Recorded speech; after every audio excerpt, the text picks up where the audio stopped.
నమస్తే. Welcome to VSB Telugu audio novels or కథలు. నవల శీర్షిక ఓ నీలిమ కథ. రచన లత గారు. చదువుతున్నది ధనలక్ష్మి. ఇక కథలోకి వెళితే, తాడు బొంగరం లేకుండా తిరుగుతున్న నీలిమలో తమ కూతురు పోలికలు ఉండటం చూసి ఆదిలక్ష్మమ్మ నరసింహం దంపతులు నీలిమను తమ ఇంటికి ఆహ్వానించారు. ఆ అమ్మాయికి అలా తిరగటం అలవాటే. అందుకనే వారింటికి వెళ్ళింది. అడగగానే నరసింహం గారి భార్య ఆదిలక్ష్మమ్మ అతి ప్రేమగా నీలిమను గురించి, ఆమె కుటుంబాన్ని గురించి అడిగినప్పుడు టకీమని నాకెవరూ లేరు నా అనేవాళ్ళు. ఆ అమ్మా నాన్న అంటారా, ఏనాడు నరకానికి పోయారు. నరకం అంటూ ఉంటే ఇక ఇల్లు దాంట్లో ఉండాలని సంవత్సరానికో అర సంవత్సరానికో అనిపిస్తే మా నాయన మేనత్త ఒకటి ఉంది. దానికి చిక్కడపల్లిలో ఓ కొంప ఉంది. దాని మీద ఓ 100 రూపాయలు అద్దె వస్తుంది. కానీ మిగతా రోజుల్లో స్నేహితులతో వాళ్ళ ఇళ్లల్లోనే గడుపుతాను. నాకు వాళ్లే ఇంత తిండి పెడతారు. వాళ్ళ గుడ్డలే కట్టుకు తిరుగుతాను. మరి ఎక్కడ దిక్కు లేకపోతే ఆ ముసలిదాని దగ్గరికి పోతాను. మా అమ్మ తాలూకు నగలుంటే అవి అమ్మి బ్యాంకులో వేసి చచ్చింది. బ్యాంకు వాళ్ళు మాత్రం 3 నెలలకోసారి నా మొహాన వడ్డీ అంటూ 200 పారేస్తారు. బిఏ ఇప్పటికీ 9 సార్లు తప్పాను. ఇక దానికి నాకు పడదని మానేశాను. ఉద్యోగం నాకు ఇచ్చే మొగాడు ఉండడు. ఆదమాయించినా అది నెల కూడా ఉండదు. అందుచేత నా బతుకు నా చేతిలోంచి పలుపు తెంపుకు పారిపోయిన గేదెగుడ్డులా ఉంది. అందుచేత నేనే బతుకంపబడ్డాను. నిన్న ఇవాళ మీ ఇంట్లో ఉన్నాను. రేపెక్కడో నాకే తెలియదు. ఇది నీలిమ తనను గురించి ఆదిలక్ష్మమ్మ గారికి చెప్పినది. ఇంకా ఖచ్చితమైన నిజం చెప్పి ఉంటే అది మరో రకంగా ఉండేది. నీలిమ తన్ను గురించి ఆలోచించుకునే సమయంలో చెప్పుకునే కఠినమైన నిజం తనకి పట్టిన డబ్బు పిచ్చి గురించి. డబ్బు చేతులు ఆడుతుంటే సమస్యలుండవని అనుకుంటుంది. నరసింహం గారింటికి ఆ రోజు 2 లక్షాధికారులు భోజనానికి వస్తారని విని వారిలో ఒకరిని వివాహం చేసుకుంటే దరిద్రం వదులుతుందని అనుకుంటుంది. బీదవాడైన శాస్త్రి ప్రేమలో పడ్డా పెళ్లి చేసుకుంటే సుఖం ఉండదని, దరిద్రం అంటే భయమని ఏవో కుంటి సాకులతో అతన్ని తృణీకరిస్తుంది.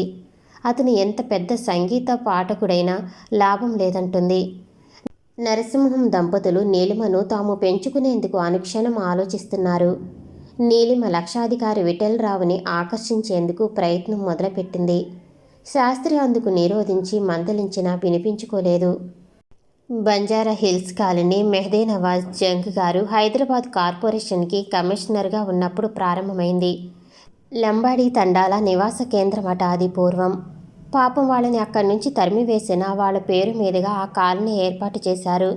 హైదరాబాద్ పట్టణంలో జనాభా పెరిగిపోయి మరీ అర్ధానంగా తయారయ్యేసరికి ఈ కొత్త కాలనీ ప్రారంభించారు. బాగా డబ్బు కార్లు ఉన్నవాళ్ళు అక్కడ విశాలమైన భవంతులు కట్టుకున్నారు. పోలీసు యాక్షన్ అయ్యి నవాబు జమానా పోయి ప్రజాప్రభుత్వం వచ్చిన తర్వాత కొంతమంది పాకిస్తాను వెళ్ళిపోయారు. అలాంటి వాళ్ళు అప్పట్లో తమ ఇళ్లను అయిన కాడికి తెగనమ్ముకుపోయారు. అలాంటి ఇల్లే విఠలరావు తండ్రి కొన్నాడు. ఆ ఇల్లు సామాన్యమైనది కాదు. చాలా రోజులు దాంట్లో ఉండటానికే భయపడిపోయాడు. ఆంధ్రప్రదేశ్ పుణ్యమా అని ఆఫీసులకు గవర్నమెంట్ బిల్డింగులు చాలక ప్రైవేటు బిల్డింగులు కూడా తీసుకుని ఆఫీసులు ఏర్పాటు చేసుకోవలసి వచ్చింది. దాంతో విఠలరావు తండ్రి పోయిన తర్వాత ఆ ఇల్లు కింది భాగమంతా ఏదో ఆఫీసుకి ఇచ్చాడు. ఆ ఇల్లు, ఆ ఇంట్లో సామానులు అన్నీ కిందటి శతాబ్దపు నవాబు దర్జాకు చెందినవి. వాటిని మాత్రం చెక్కు చెదరకుండా జాగ్రత్తగా మాత్రం చూసుకుంటున్నాడు విఠలరావు.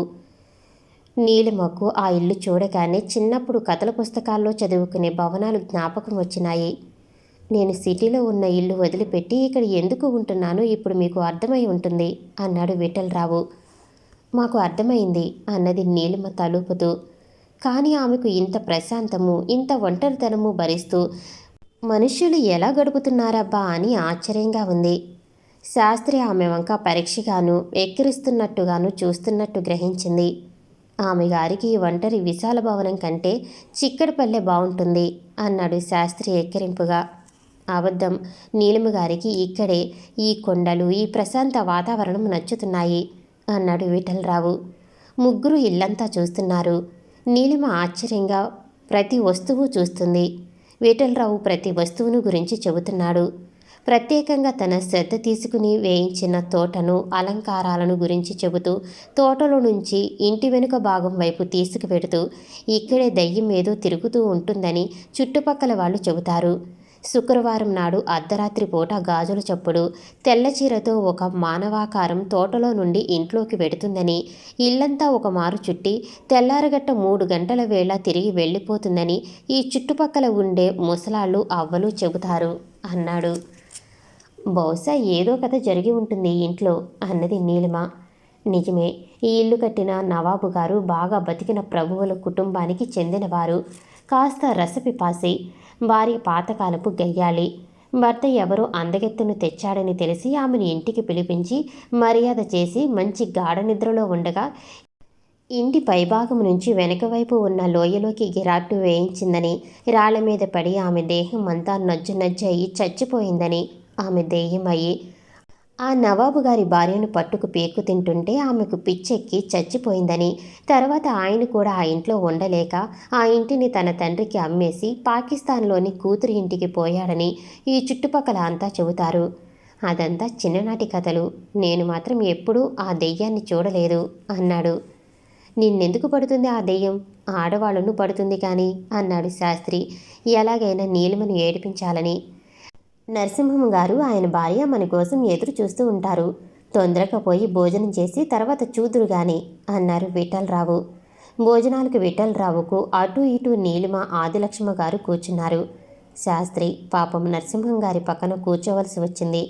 నీలిమ వంక కోపంగా చూడసాగాడు శాస్త్రి. తిక్క కుదిరిందా అన్నట్లుగా శాస్త్రి వంక చూసింది నీలిమ. ఆదిలక్ష్మమ్మ గారికి నీలిమ లాంటి పెళ్ళీడు వచ్చిన పిల్ల ఇహ అట్టే కాలం పెళ్లి లేకుండా ఉండటం బాగుండదని, పాపం విఠలరావుని పెళ్లి చేసుకుంటే తనకు అందుబాటులో ఉంటుందనే ఆలోచనలో పడ్డది. ఆవిడకు మనుషులు కనబడుతూ ఉండకపోతే భయం. పెళ్ళైన దగ్గర నుంచి ఇంతవరకు ఆవిడ ఒక్కరోజు కూడా నరసింహం గారిని వదిలిపెట్టి ఉండలేదు ఆమె గారు. ఆమె ఒక్క క్షణం ఆయన వదిలిపెడితే ఆ లోపలే ఏదో అనర్థం జరుగుతుంది అన్నట్టుగా ఉంటుంది ఆవిడ ఆలోచన. ఇప్పుడు నీలిమను వదిలి ఉండలేని స్థితికి వచ్చింది. నీలిమ అంటే అంతులేని ఆపేక్ష పెంచుకున్నది. నరసింహం గారు నీలిమ విషయంలో కాస్త ఉపేక్షించి ఊరుకోవటం ఆమె సహించలేకపోయింది. అందుకనే క్రిందటి రోజు ఉదయం, ఇంకెందుకండి ఆగడం, మనకు పోయే వయసు కానీ వచ్చే వయసు కాదు కదా, మనం ఆ పిల్లని ఏదో విధంగా మన ఇంట్లో ఉంచేసుకునే ఏర్పాటు చేయండి అంది. ఆ పిల్ల మనతో ఉండగలదో లేదో కనుక్కొని, ఈ కాలపు పిల్లలు ముసలాలని అంటూ కూర్చుంటారా? ఇంతవరకు ఆ అమ్మాయి జీవితం తరహా వేరుగా అనిపిస్తుంది. అలాంటిది మనలో ఇమడగలదో లేదో చూడని అన్నాడు. ఆ పిల్లకు మనమంటే చాలా ప్రేమ. నా కూతురులాగా నేను చెప్పకుండానే మసులుకుంటుంది. ఇంకా ఆలోచించేదేమిటి అని వెంటనే ఆయనకు జవాబు చెప్పింది. ఇప్పుడు అన్నం ముందు ఎంతో ఆపేక్షగా చూసింది నీలిమ. అందరితో నవ్వుతూ నవ్విస్తూ మాట్లాడుతుంటే, ఈ వయసులో ఆడపిల్ల తిరుగుతూ ఉంటే ఇల్లు ఎంత కళకళలాడుతుందో అనుకున్నది మనసులో. ఆదిలక్ష్మమ్మ గారికి పిచ్చి ప్రేమ తప్పితే నరసింహం గారిలా మంచి చెడు పూర్వాపరాలు ఆలోచించే తెలివి లేదు. నరసింహం గారికి నీలిమ సాహసం గల పిల్లే కానీ కాలు ఒక చోట నిలిచే ఘటం కాదని, పిల్ల చురుకైనదని, అందగత్తే కానీ ఏమో కాస్త ముందు వెనుక ఆలోచించుకుని కొంపలోకి తెచ్చుకోవటం మంచిదని అనుకుంటున్నారు. నరసింహం గారికి పెళ్ళామంటే చచ్చెంత ప్రేమ. ఆమె అవునన్న మాట కాదని ఎరుగడు. ఆమె పొరపాటు పడితే నెమ్మదిగా నచ్చ చెప్పి తన దారికి తీసుకువచ్చే రకం. భార్యకు నీలిమ అంటే వెర్రి ప్రేమ పుట్టిందని గ్రహించాడు. కాస్త 4 రోజులు పోనిచ్చి చూద్దామనుకుంటుండగా ఎందుకో ఆయన ఆలోచన గబల్న శాస్త్రం మీదకి తిరిగి, నువ్వు ఇక్కడ ఎంతకాలం ఉంటావు అబ్బాయి అని అడిగాడు. ఎక్కువ రోజులుండనండి, రేపో ఎల్లుండో వెళ్ళిపోతాను అన్నాడు శాస్త్రి. ఏం అంత తొందర? నాకు చాలా అర్జెంటు పనులున్నాయి. పైగా మా అమ్మగారి ఇంటి దగ్గర ఒక్కతే ఉంది. నన్ను విడిచి ఆమె ఎక్కువ ఉండలేదు. అందుకనే ఏమాత్రం ఖాళీ ఉన్నా ఒక్కసారి పోయి రోజు చూసి వస్తూనే ఉన్నాను అన్నాడు. నాకు సంగీతం వినిపిస్తానన్నావు, జ్ఞాపకం ఉందా? నువ్వు నీ పాట వినిపించకుండా వెళ్ళటానికి వీల్లేదు అంది ఆదిలక్ష్మమ్మ. భోజనాలు అయిన తర్వాత అందరూ విఠలరావు గదిలోకి వెళ్ళారు. ఆ గది డ్రాయింగ్ రూము అంత ఉంది. ఏం నాయనా, ఈ గది ఎప్పుడూ చూపించావు కాదు? నీలిమ వచ్చిందనా ఈ గది బాగా అలంకరించి ఏర్పాటు చేశావు అంది నరసింహం గారి భార్య.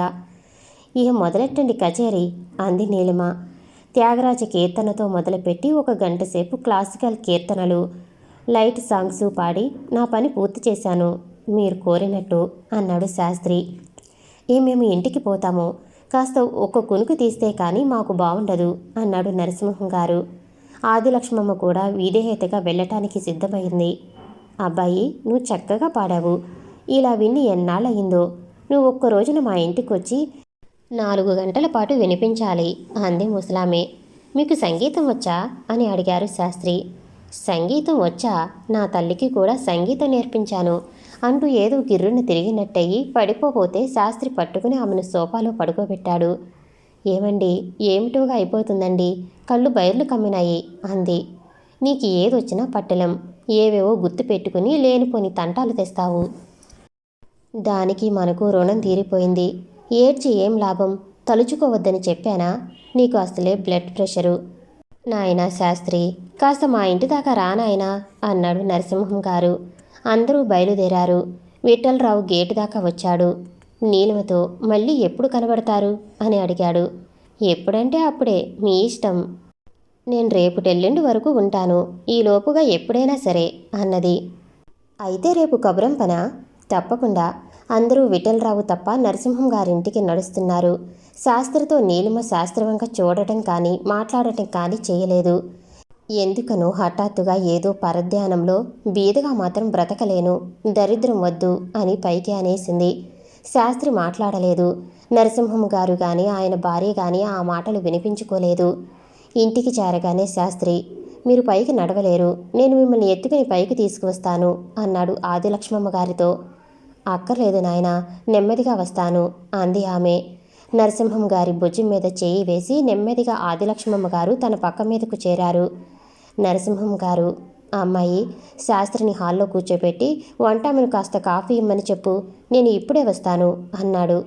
నీలిమ శాస్త్రితో హాల్లోకి వచ్చి కూర్చుంది. ఆమెకు లక్ష్మమ్మ గారి స్థితి చూసి చాలా కంగారు పుట్టింది. నరసింహం గారు వృద్ధుడు, ఆమెకు కాస్త సుస్థి చేసినా భరించలేడు అనుకున్నది. ఆదిలక్ష్మమ్మ గారికి నిజంగా సుస్థి చేసిందా? నీలిమ ప్రశ్న. నేను సుస్థి చేసిందనుకోను, కాస్త ఉద్రేకపడి ఉంటుంది. ఇంటికి నీ సంగీతం ఆవిడకు ఏదో పాతకాలపు జ్ఞాపకాలను తోడి ఉంటుంది. ఒకప్పుడు సంగీతం అపకారం కూడా చేస్తుంది అన్నాడు శాస్త్రి నీలిమ ప్రశ్నకు జవాబుగా. ఇంతలో నరసింహం గారు రావటం మూలాన నీలిమ ఏమీ ప్రశ్నించటానికి వీల్లేకపోయింది. ఎలా ఉంది ఆమె గారికి అని అడిగాడు శాస్త్రి నరసింహం గారిని. ఇప్పుడు కాస్త నయమే, నన్ను కంగారెత్తించింది. అసలే గుండె బలహీనం మనిషి, దానికి తోడు కాస్త ఉద్రేకం కలిగి ఉంటుంది, దాంతో బ్లడ్ ప్రెషర్ హెచ్చు ఉంటుంది అని శాస్త్రితో చెబుతూ నీలిమ వంక చూసి, ఒకసారి పైకి పోయి ఆమెను పలకరించి ధైర్యం చెప్పిరా అమ్మా అన్నాడు. నీలిమ అలసటగా ఉంది. పైగా ఈ కంగారు ఒకటి. నెమ్మదిగా ఆదిలక్ష్మమ్మ గారి గదిలోకి వెళ్ళింది. వెళుతూ నవ్వు మొహంతో ఎలా ఉందమ్మా అంది. పని మనిషి కాళ్ళు పిసుకుతూ ఉన్నది కాస్త లేచి వెళ్ళిపోయింది. నీలిమను చూసి రామ్మ అంటూ నీలిమను దగ్గరగా పిలిచింది ఆదిలక్ష్మమ్మ. నీలిమకు జబ్బులన్నా, జబ్బుతో బాధపడేవాళ్ళన్నా ఒక రకం భయం. ఆమె జీవితంలో ఇలాంటి బాధలతోనే ఎక్కువ భాగం గడిపింది. నెమ్మదిగా ఆమె దగ్గరకు వెళ్ళి, ఇప్పుడు తేలిగ్గా ఉందా అని అడిగింది. నాకేం సుస్థి లేదమ్మా, కాస్త కళ్ళు తిరిగినాయంతే. దానికి మీరంతా చాలా కంగారు పడ్డారు. ఆయన సరే సరే అంటూ నీలిమ చేతిని తన చేతిలోకి తీసుకుంది నెమ్మదిగా నిమురుతూ. ఇక్కడ బాగుందమ్మా తల్లి అంది. చాలా హాయిగా ఉందండి అన్నది నీలిమ. నువ్వు మా ఇంటికి వచ్చిన దగ్గర నుంచి మా ఇల్లు కలకలలాడుతుంది. కాసేపు ఇద్దరూ ఏం మాట్లాడలేదు. నీలిమే, మీరు తొందరగా నిద్రపోండి, విశ్రాంతిగా ఉంటుంది అంది. అయితే ఇలా రామ్మా అంటూ దగ్గరకు తీసుకుని ముద్దు పెట్టుకుంది మాతృప్రేమతో. మీకు తెల్లారిసరికి తగ్గిపోవాలి అంది నీలిమ. తప్పకుండాను, మీరు లేచేటప్పటికి నేను మామూలుగా తిరుగుతూ ఉంటాగా అంది. నీలిమ లేచి వెళ్ళిపోతుంటే, నువ్వెంత ముద్దొస్తున్నావు అంది ఆమె. నీలిమ ఆగి మళ్ళీ ఆమె దగ్గరకు వెళ్ళి, నన్ను ఎవరూ ఇంత ప్రేమగా చూడలేదు మీరు చూసినట్టు అన్నది. నువ్వంటే నాకు చాలా ప్రేమ అంది ఆదిలక్ష్మమ్మ. నీలిమ కిందకి దిగి హాల్లోకి వచ్చింది. నరసింహం గారు ఒక్కరే సోఫాలో ఉన్నారు. శాస్త్రి గారు వెళ్ళిపోయినారా అని అడిగింది. వెళ్ళిపోయినాడు, చాలాసేపు ఉన్నాడు, చాలా మంచివాడు అన్నాడు నరసింహం గారు. నీలిమ జవాబు ఇవ్వకుండా ఆయన పక్కనే కూర్చుని, మీరు ఏమీ కంగారు పడకండి, ఆమె బాగా ఉన్నారు. ఆయన ఒక నిట్టూర్పు విడిచి తలకాయ వంచుకుని, నేను చెబితే వినదు, కదలొద్దని మొత్తుకున్నా, అసలే బలహీనం మనిషి, పైగా ముసలితనం. అనాలని అనుకోకుండానే ఆమె అంటే నాకు ఎంతో ప్రేమ అన్నది. ముసలాయన ఒక్కసారి తలెత్తి ఆమె వంక చూసి, ఇందాక నేను పైన ఉన్నప్పుడు ఏం చెప్పిందో తెలుసా? నీలిమ తల వంచుకుంది. నిన్ను మా ఇంట్లోనే ఉంచుకుందామన్నది. ఆమె నా మీద ప్రేమతో అలా అన్నారు. నేను మా ఇంటికి వెళ్ళాలిగా అంది నీలిమ. ఇంటికా అని అడిగాడు. అదే, ఎక్కడ తిరిగినా అక్కడికి చేరాలిగా అంది. అంటే నువ్వు తప్పనిసరిగా వెళ్ళిపోవలసిందేనా? కాసేపు వెనక ముందు ఆలోచించి గుండె దడదడలాడుతుంటే, నేను వెళ్ళాలని ఏమీ కాదనుకోండి, కానీ ముసలామె నన్ను చాలా కాలం నుంచి కనిపెట్టుకుని ఉన్నదిగా, ఆమె బాధపడుతుందని. ఆమె గారంటే నీకు ప్రేమ అని అడిగాడు. ప్రేమ అలాంటిదేమీ లేదు, నాకు ఇంకో చోటు లేదు కనుక తప్పదు. ఆమెకు అంతే, ఎవరూ లేరు అన్నది. నీకు మా ఇంట్లో అనుకూలంగా ఉంటుందని అనిపిస్తుందా? నాకు చాలా హాయిగా ఉంది. అంటే మేం బ్రతికున్నంత వరకు, లేక నీకు పెళ్ళయి నీ ఇల్లు అంటూ ఏర్పడే వరకు అన్నాడు నరసింహం గారు. మీరు చెప్పేది నాకు పూర్తిగా అర్థం కాలేదు. చెబుతున్నాను విను. మా ఆవిడ నిన్ను పెంచుకోవాలనుకుంటుంది. ఇక నుంచి నువ్వు ఆవిడ కూతురి కింద లెక్కే. ఇప్పటికీ ఆవిడ అలా అనుకుంటుంది. ఈ పెద్దతనంలో ఒంటరితనం భరించలేక అల్లాడిపోతుంది. కూతురు అని కలవరిస్తుంది. ఏమంటావు అన్నాడు. నీలిమ జవాబు చెప్పలేదు. మళ్ళీ ఏం జవాబు చెప్పవు అన్నారు. నీలిమ కళ్ళ వెంట నీళ్లు జారినాయి. ఎందుకమ్మా కళ్ళంపడి నీళ్లు? ఏడవలసిన అవసరం ఏముంది? ఇంతవరకు నన్ను ఎవరూ ఇంత ప్రేమగా చూడలేదు, అందుచేత కళ్ళంబడి నీళ్ళొచ్చినాయి అన్నది. మీకు తెలియదు, నేను ఎన్ని బాధలు పడ్డానో, ఎన్ని కష్టాలు సహించానో. నా అనేవాళ్ళు లేక, అమ్మ అనే పిలుపుకు నోచుకోక అంది మళ్ళీ. నీకు మా ఇంట్లో అన్ని విధాలైన ఆదరణ లభిస్తుంది, అందరి ప్రేమ లభిస్తుంది, తల్లిదండ్రులు లేని కొరత తీరుతుంది, నీకు ఓ ఆధారం అంటూ ఏర్పడుతుంది అని హామీ ఇస్తున్నట్టుగా చెప్పాడు నరసింహం గారు. నాకు తెలుసు కానీ అని ఏడవడం మొదలుపెట్టింది. ఈ ప్రేమ ఆదరణ ఒక్కసారి భరించలేనంతగా అయిపోయింది. ఆమెకు కృతజ్ఞతతో ఎలా చెప్పాలో చేత కావటం లేదు.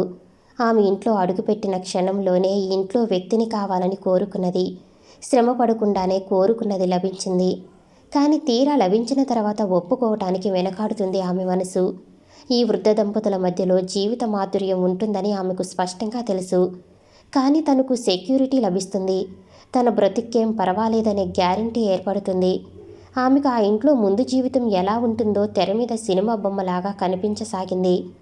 సుఖంగా ఉంటుంది, గౌరవం ఉంటుంది, చవి సారం లేకుండా డల్గా ఉంటుంది. కొద్ది క్షణాలు ఏవేవో ఆలోచనలతో సతమతమైన తర్వాత చెబుదామా వద్దా అనుకుంటున్నట్లుగా, నన్ను కొంచెం ఆలోచించుకొనివ్వండి, నేను మా కావమ్మతో కూడా మాట్లాడతాను అన్నది. అలాగే చెయ్యి, ఆమెతో ఆలోచించు, కావాలంటే నేను కూడా వచ్చి ఆమె గారితో మాట్లాడుతాను అన్నాడు. నరసింహం గారు కావమ్మను చూడగానే ఆమె వాలకం చూసి ఎంత అసహించుకుంటారో ఆమెకు తెలుసు. అయినా తను ఎవరి సలహా తీసుకోనవసరం లేదు, తన మాట మాటే అని మనసులో అనుకున్నది. నువ్వెళ్ళి విశ్రాంతి తీసుకో అన్నాడు. నీలిమ ఆయన పాదాలకు నమస్కరించింది. దాంతో నరసింహం గారు భార్య చెప్పిన మాటలు ఖాయమని నిర్ధారణ చేసుకున్నాడు. నీలిమను ఇంట్లో ఉంచుకోవాల్సిందే. నీలిమ బాధ్యత ఇక నుంచి తమదే. నీలిమ తమ కూతురే. నీలిమ ఆలోచనలు వేరుగా ఉన్నాయి. తన గదిలోకి పోయి ఆలోచించుకుంటుంటే అదృష్టదేవత పరిగెత్తుకుంటూ వచ్చింది, కానీ చాలా నీరసంగా ఉంది. చకచక అనుభవించే యోగం లేదు. ముసలాళ్ళు పాతకాలపు వాళ్ళు, తన ఫాస్ట్ లైఫ్కి వాళ్ళు ఒప్పుకోరు. ఇంట్లో హాయిగా తింటూ కంచిపట్టు చీరలు కట్టుకుని మెళ్ళో పాతకాలపు నగలు తీగేసుకుని కాళ్లకు పసుపు రాసుకుని వాళ్ళకు ఎదురుగుండా కూర్చుని గడపవలసిందే, కానీ చివరకు ఓ సినిమా చూసే యోగం కూడా ఉండదు. శంకరమఠానికి మాంకాళమ్మ గుడికి తప్ప విఠలరావు లాంటి మెతక మనిషిని తను పెళ్లి చేసుకోలేదు. ఇకపోతే శాస్త్రి డబ్బున్నవాడైతే గొడవే ఉండకపోను. ఇంతలో ఆమె మెదడులో ఏదో ఆలోచన తళుక్కున మెరిసింది. నరసింహం దంపతులు తనని కూతురుగా పెంచుకోవటం ఖాయం, వాళ్ళ ఆస్తి తనకు చెందటం ఖాయం. అలాంటప్పుడు శాస్త్రలాంటి వాడిని చేసుకుంటే తన జీవితానికి ఏడోగా ఉండదు. కానీ అలాంటి ఆలోచన తన మనసులోకి రావటం మంచిది కాదనుకున్నది. కానీ తనకు కావలసిన వాడు దొరకాలంటే ఇంతకంటే గత్యంతరం లేదనుకున్నది నీలిమ. శాస్త్రి తను పేదరికాన్ని ఎంత అసహించుకుంటుందో అతను అంత అసహించుకుంటున్నాడు. తనను నరసింహం గారు పెంచుకుంటున్నారని తెలిస్తే సాయంకాలము అతన్ని కలుసుకుని తామిద్దరూ పెళ్లి చేసుకోవటానికి దారి దొరికిందని చెప్పాలని నిర్ణయించుకున్నది. సుమారు 5 గంటలప్పుడు బహుశా జూబిలీ కొండల వైపు రావచ్చుననుకుని బయలుదేరింది శాస్త్రి కోసం. అట్టే శ్రమ పడకుండానే శాస్త్రి దొరికాడు. కనబడటంతోనే మీతో కొన్ని విషయాలు చెప్పాలి అంది. చెప్పు అన్నాడు. మీకు చాలా సంతోషం కలుగుతుంది. అతడు ఆమె వంక చూసి, నువ్వు నాతో లేచిపోయి రాదలుచుకుంటే దానికి ఇంత ఉపోద్ఘాతమా? కంఠశోష అనవసరం అన్నాడు. అలాంటిదేం కాదు. నేను చెప్పబోయేది కంఠశోష కాదు, టైం వేస్టు కాదు. మీకు చాలా నచ్చుతుంది అన్నది. అనవసర సోది నేను వినలేను. అయినా నా మీద అంత అభిమానం ఎలా పుట్టుకొచ్చిందో. చచ్చినా నాతో మాట్లాడే అవసరం రాదుగా. నీ ఇష్టం వచ్చినప్పుడు నేను నువ్వు చెప్పేది వినటానికి సిద్ధంగా లేను అన్నాడు. అబ్బబ్బా, చెప్పేది వినమంటే తర్వాత సాధించొచ్చు. ఏమిటి నీ గోల? చెప్పేదేదో చెప్పరాదు. ఊరికే నాంచి చంపకపోతే. నన్ను ముందే నిరుత్సాహపరిస్తే ఎలా చెప్పేది అంది. ఇందాక నరసింహం గారు నన్ను వాళ్ళింట్లో ఉండటం ఇష్టమేనా అని అడిగారు. పెంచుకుంటారట అంది. శాస్త్రి నవ్వుతూ, నీ ప్లానే అది కదా. నువ్వు ఈ ఇంట్లో అడుగు పెట్టకముందే ఈ ప్లాన్ వేసుకుని ఉంటావు అన్నాడు. నీలిమ సిగ్గుపడుతూ కింది పెదవి పైపళ్లతో నొక్కుతూ ఏదో ఆలోచిస్తూ శాస్త్రి తన ఊహ గ్రహించాడనుకుంది. మరి అలాంటప్పుడు విఠలరాముని గురించి కూడా ఆలోచించాలే అన్నాడు. రాత్రి మీరే నాకు ఏదైనా ప్రేమంటూ ఉంటే అది మీకే ఇచ్చేశాను అన్నారుగా అన్నది నెమ్మదిగా. ఆ మాట ఇప్పుడు అంటాను. అలాంటప్పుడు మీరు నన్ను నీ బుర్ర ఎవరు మార్చారో లేక నువ్వే మారిపోయావో నాకు తెలియదు. నువ్వు ఇంకా బేదతనాన్ని అసహించుకుంటున్నావా? నాకు దగ్గర బంధువు ఎవడు హఠాత్తుగా చచ్చి నాకు ఏమీ ఆస్తి రాలేదు నిమిషాల మీద. నాకు తెలుసు. కానీ చూడండి అంటూ తలపైకెత్తి అతని వంక చూస్తూ నవ్వుతూ, నన్ను వాళ్ళు పెంచుకుంటే వాళ్ళు భాగ్యవంతులు అవునా అంది. ఆరి భగవంతుడా, నిన్ను ఎలా తయారు చేశాడో కానీ అన్నాడు తీక్షణంగా. నీలిమ మొహం మీద నవ్వు కాస్త ఆ మాటతో ఎగిరిపోయింది. ఎందుకని? మీ ఉద్దేశం ఏమిటి? నన్ను ఏమనుకుంటున్నావు? నేను బుద్ధి లేకుండా నిన్ను ప్రేమిస్తున్నప్పటికీ నేను పిచ్చి వెధవలాగా నీకు ఎప్పుడో నరసింహం గారి ఆస్తి వస్తుందనే భ్రమతో మాత్రం పెళ్లి చేసుకోను. నువ్వు ఎలాంటి కుటుంబంలో పుట్టావో కానీ కనీసం మర్యాదైనా తెలిసినట్టు లేదు నీకు.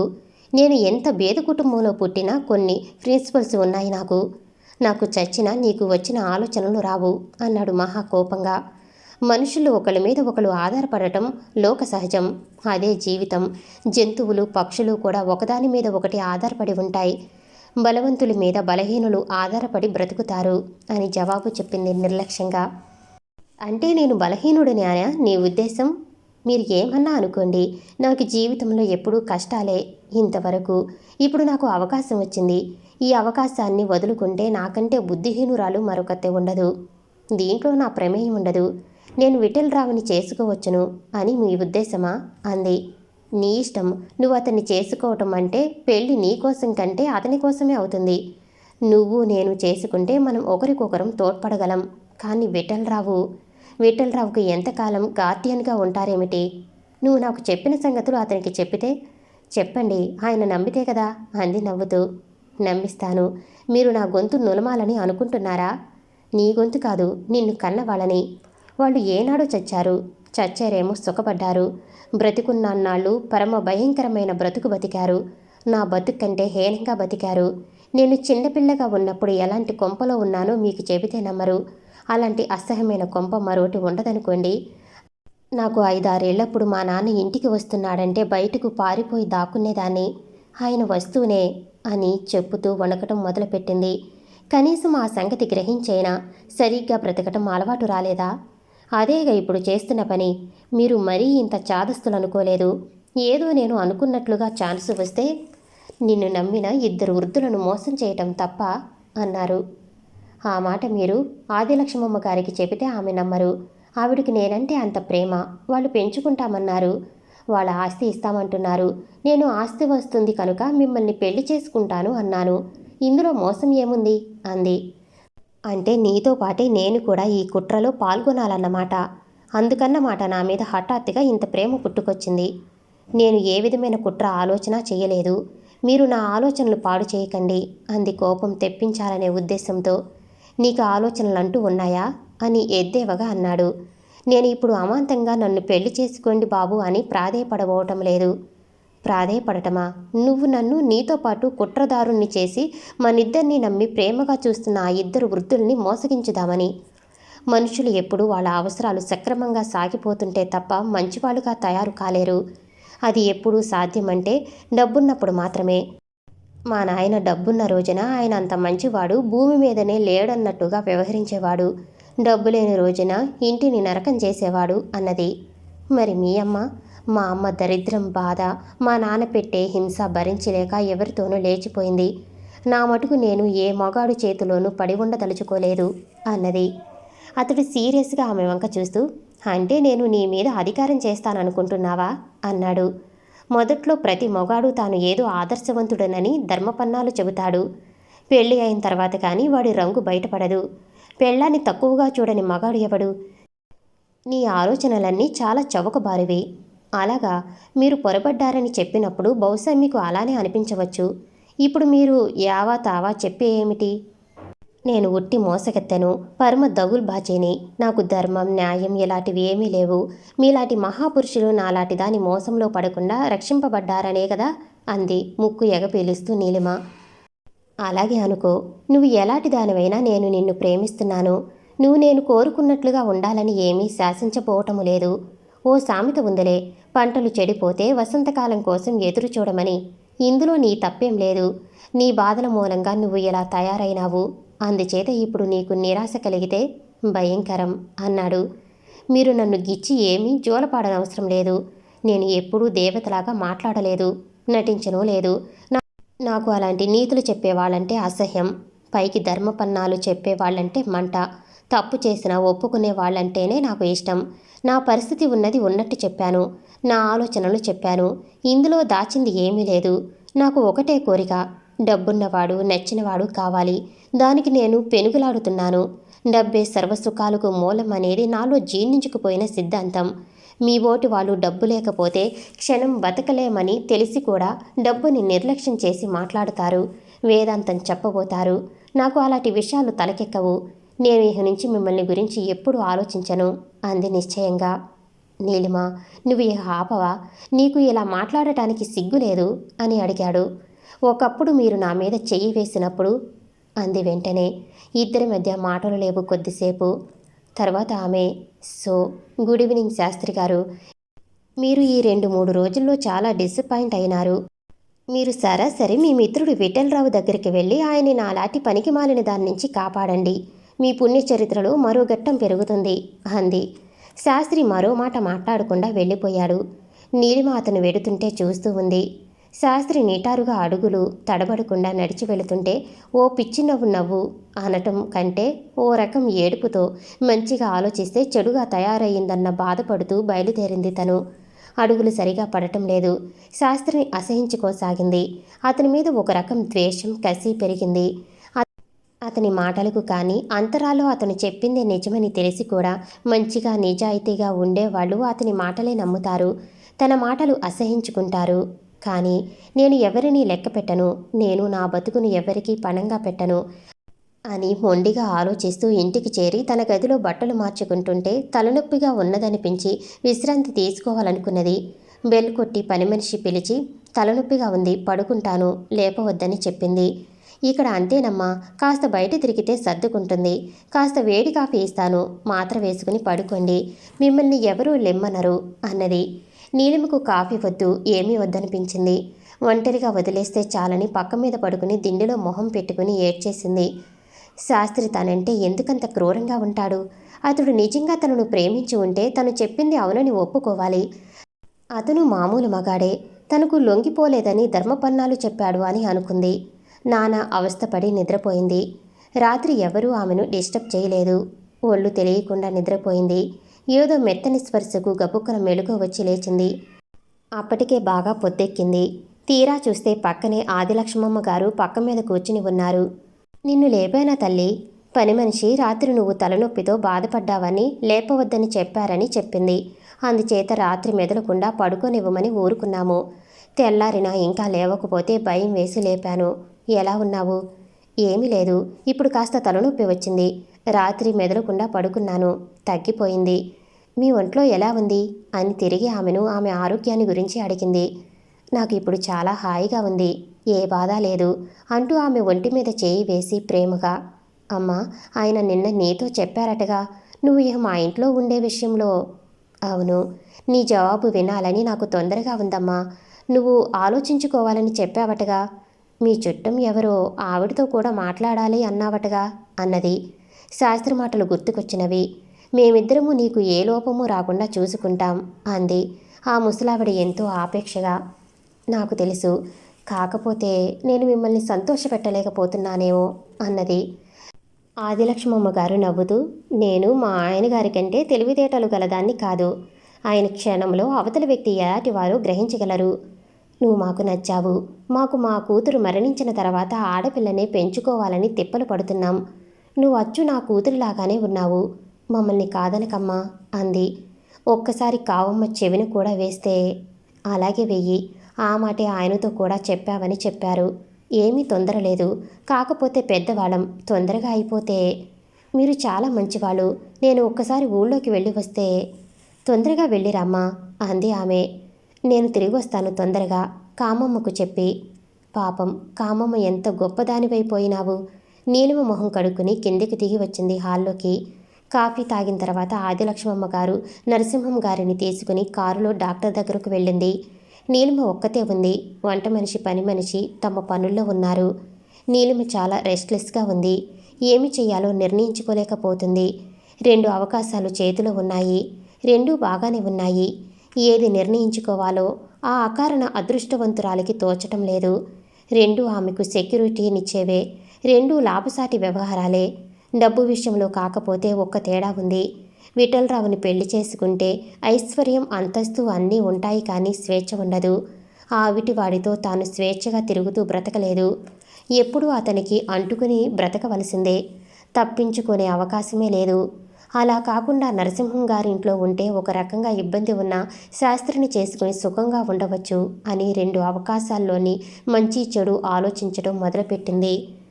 ఇంతలో పని మనిషి లింగమ్మ తట్టెడు నిండా పూలు తీసుకుని వచ్చి ఆమె ముందు పెట్టి, విఠలరావు గారు పంపించారు అని చెప్పింది. ఆ బుట్టలో రకరకాల పూలు ఉన్నాయి. ఎంత బాగున్నాయో అంటూ కొన్ని మాల కట్టి అక్కడ దేవి విగ్రహం ఉంటే దానికి వేసింది. గులాబీ పూలు ఫ్లవర్ వాజులో చక్కగా అమర్చింది. ఇంతలో నరసింహమ్మ గారు, ఆదిలక్ష్మమ్మ గారు డాక్టర్ ఇంటి దగ్గర నుంచి వచ్చారు. డాక్టర్ గారు ఏమన్నారు అని అడిగింది నీలిమ. ఏమీ లేదు, రెస్ట్ తీసుకోమన్నారు అన్నాడు నరసింహం గారు. రెస్ట్ తీసుకోక మహా పని చేస్తున్నట్టు అంది విసుగ్గా ఆవిడ భర్తని చూస్తూ. అంటే ఇతర ఆలోచనలు చేయొద్దని, పని కాదు అన్నారు నరసింహం గారు. మీరు మరీను అంది ఆవిడ. అమ్మాయి, ఇవాళ విఠలరావు రాడు, ఏదో పని మీద వెళ్ళాడు. శాస్త్రి భోజనానికి వస్తానన్నాడు రాత్రికి. ఈ పూట తొందరగా భోజనం చేసి విశ్రాంతి తీసుకుందాం అన్నాడు. పదండి అంది ఆదిలక్ష్మమ్మ గారు. శాస్త్రిని పాట పాడమని కానీ వాయించమని కానీ బలవంతం చెయ్యకూడదు అని హెచ్చరించారు నరసింహం గారు.